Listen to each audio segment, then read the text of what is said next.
everyone, and welcome back to my channel. So if you are new, welcome, and thank you everyone for watching. So if you like, subscribe and share. As I said, I will get this video out somehow from Cuba, and that's where I'm at. I'm in Cuba right now, and when I say it's lovely out here, that is an understatement. Okay, so let's get into the different type of homes. So today I said I was going to talk about different types of homes, right? So today I will talk about, these are the three homes, not homes, but these are like kind of the specifics that I'm gonna talk about. So today I'm gonna talk about assisted living facilities, independent living, and group home / residential cares, right? Which they can all be similar.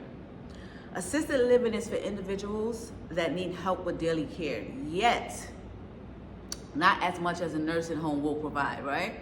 So that's assisted living facility, right? And assisted living, I'm telling you what assisted living is, period, right? So let's talk about assisted living facilities. The words kind of give away the meaning, you know, assisted living facility, you get what I'm saying? So, but I'm here to cook the carne papa, not only give you the recipe.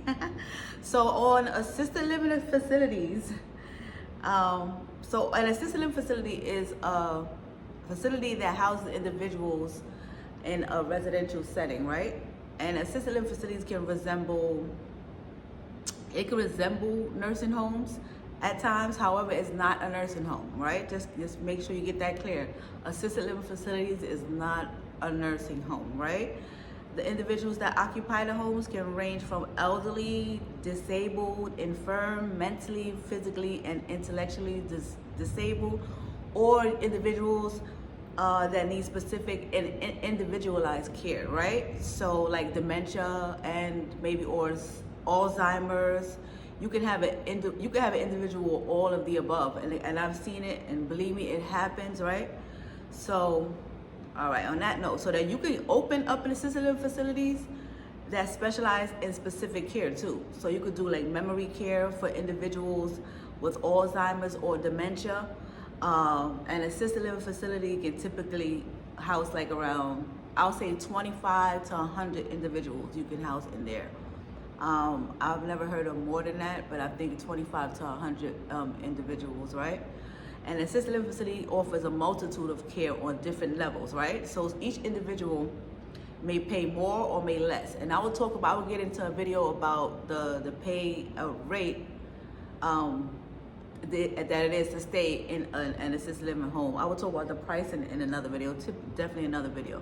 I will talk about like how much it roughly, well, I'm gonna tell you how much it roughly costs to live in an assisted living facility. So it's like, starts at like a whopping $4,300 a month, right? This business is, you know, it's a billion-dollar business, right? But however, like I always say, these are people's lives. So if you're a future assisted living owner, if you want to be a future living assisted living owner, or you are one, make it make sense. You know what I'm saying? Make it about the people, right? Okay, so that's, like I said, a whopping $4,300. That's starting $4,300 a month, all right? And that cost varies from state to state, and many other factors, other different factors why that price came into play, right?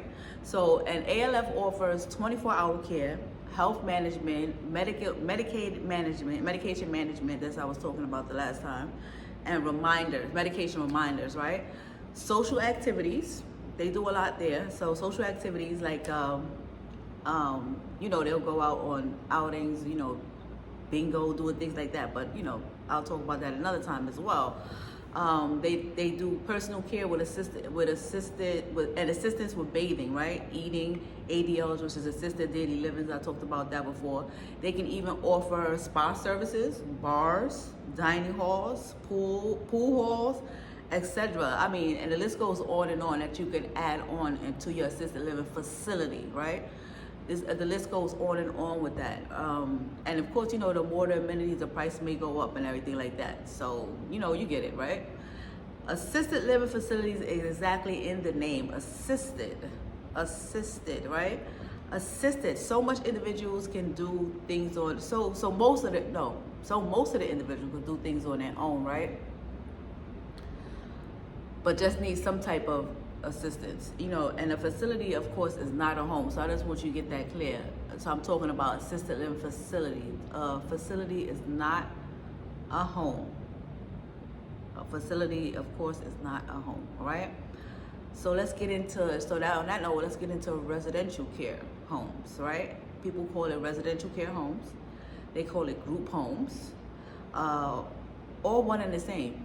It is all one and the same. I know people have different videos and they say this is that, this is no. It's all one and the same. So like I said, I'm here to let you know what the truth is, right? It's all one and the same.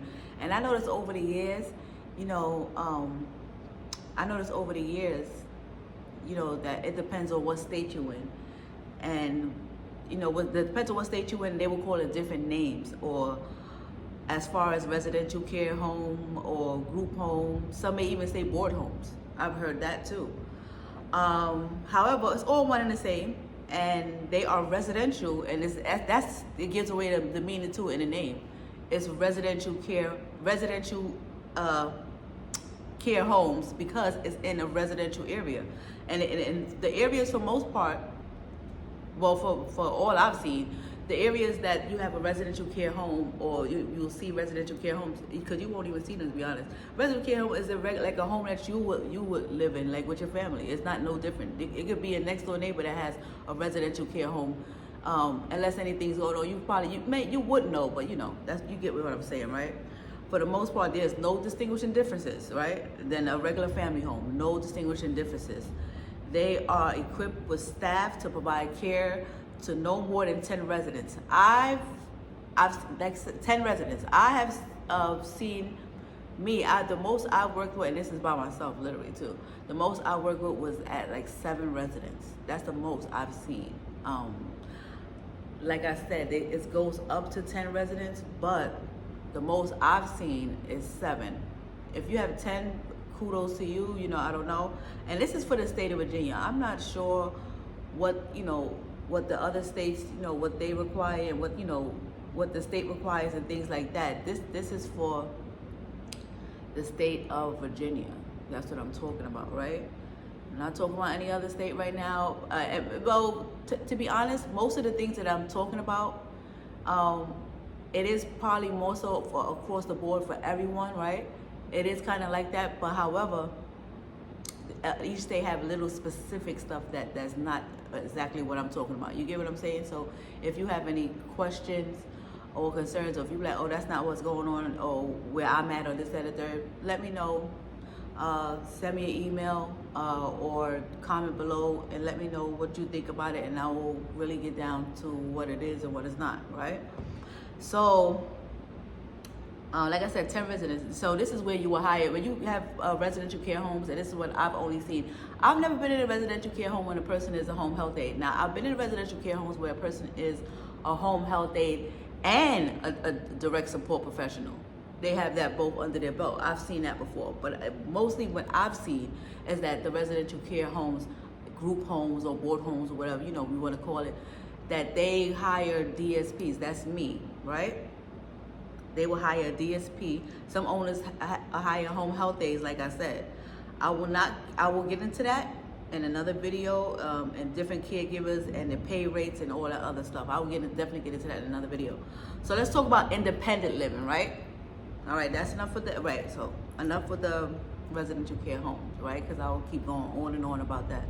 Let's talk about independent living, right? So independent living is for individuals that may also need assistance, but very minimal. You know, it's often proven that they are qualified through a team of people. Like I said, it's always a team. It's not you and your employees, and that's it. It's not you and your employees and the residents or your individuals. That's not how it is. So, and this is for independent living I'm talking about. So, you know, I could get into that, but I'll delve into that another time. So they often qualify to live independently, and I'm talking about individuals with intellectual delays, developmental delays, or even, you know, and I'm not gonna say seniors because it's not really, you know, the thing. But however, now the support coordinators, psychiatrists, a few others combined, and of course with their level of functioning and so on and so forth, right? That will determine if an individual is able to live on their own, right? And of course with the individual's consent. All of this is with consent of the individual. Anything you do in this business with the individuals, you cannot speak for them. They have either a caretaker, they have power of attorney, they have different things that, you cannot just say, this is what's going on and this is, so I'm definitely going to get into a video with that. A video of individuals' rights and everything like that, because that's very, very, very, very, very important, right? So with that being said, independent homes look like a regular apartment. They could go, it's a regular apartment that, just a normal apartment or a home or a room or renting, and it's just the individual. Now, they will have a team of people to assist them, just like a person that lives in an assisted living home, just without the 24-hour care, right? They might have a DSP, a home attendant, home health aide, or maybe even a nurse. And that depends on the circumstances that, depends on the circumstances, and that will determine who's coming to assist them with things, right? We'll come and provide different services for them, whether it's taking them to the mall. I've had a client where I just took her to the mall for the whole shift. You know what I'm saying? Cooking for them, helping them clean their house, because they're independent. So you're not supposed to really go in there and clean their home or anything like that. You will help them, encourage them to clean, things like that. Encourage them to bathe and things like that. Because remember, they still, are, have diagnosed with, intellectual delays and developmental delays. So you still need to help them, but they're independent, and a lot of them don't even want you to help them. We get into that another time though, right? So independent living, right, is a great opportunity for some individuals that want to go out in the world and live a life of normalcy with minimal assistance, right? So that's what I'm gonna say independent living is, right? So like I was saying, like the individuals, independent living, I think is so good. You know what I'm saying? And it takes them a while. Some of them want to be independent and they can't, and they don't even understand. Some of them why they cannot be in a house or an apartment independently. A lot of them don't understand that because they don't have family members that will stay with them. So they don't know, they don't know why they can't stay alone. So that's why I said there's a team of people that will determine. So you don't want to, even though they have their individual rights, you don't want them to, even though they have the individual rights, you don't want them to feel like they can't do anything, you know what I'm saying? They have no say-so, but you don't want them to be in a home alone and a fire starts and they don't know what to do. So how, that would be really messed up if you were to let them, just do things like that. Not let, because I hate saying that word. These are adults, So, like I said, the team of support that they have, right? And that's individual. So, and and a lot of people feel like they should not, they should not be alone and this, that, and the third. And if you don't see what their potential is, it's like you want the world to see your potential. They want their world to see their potential too. You have to let them be individuals and let them. That's why that's why they say we have to call them individuals. Some places you have to walk into that another time too. But you want to let them, just like you want to show the world your potential, you want them to show their potential too and show that they can live on their own. So that's why it's a steps, it's a process for them to be in independent living. It's a process for them to be in assisted living. It's a process, a whole process, right? So you want them to feel independent as possible or feel normal as possible, right?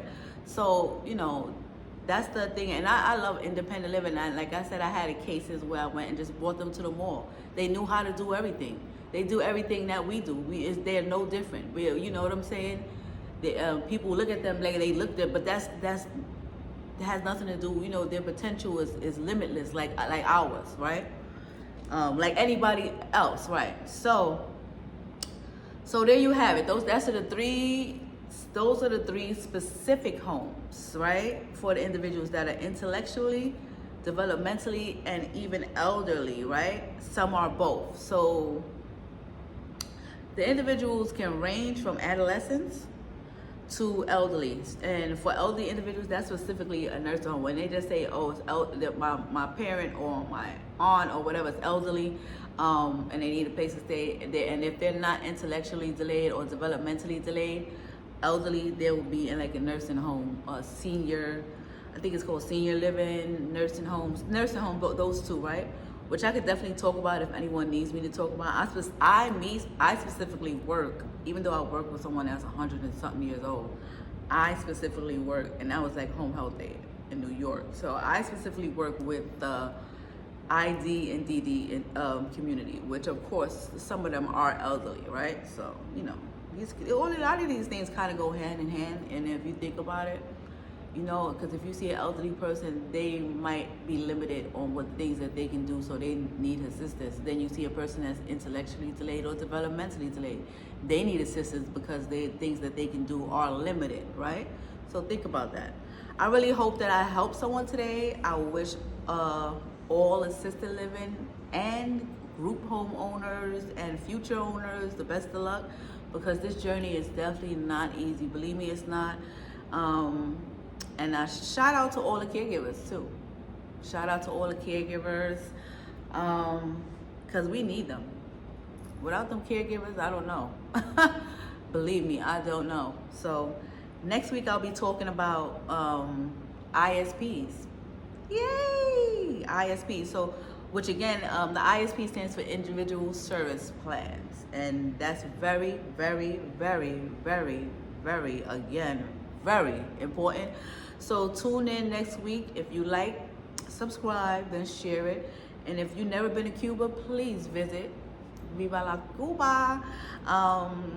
And thank me later too. Okay, so until next time, have a blessed day, and thanks for watching. Thank you.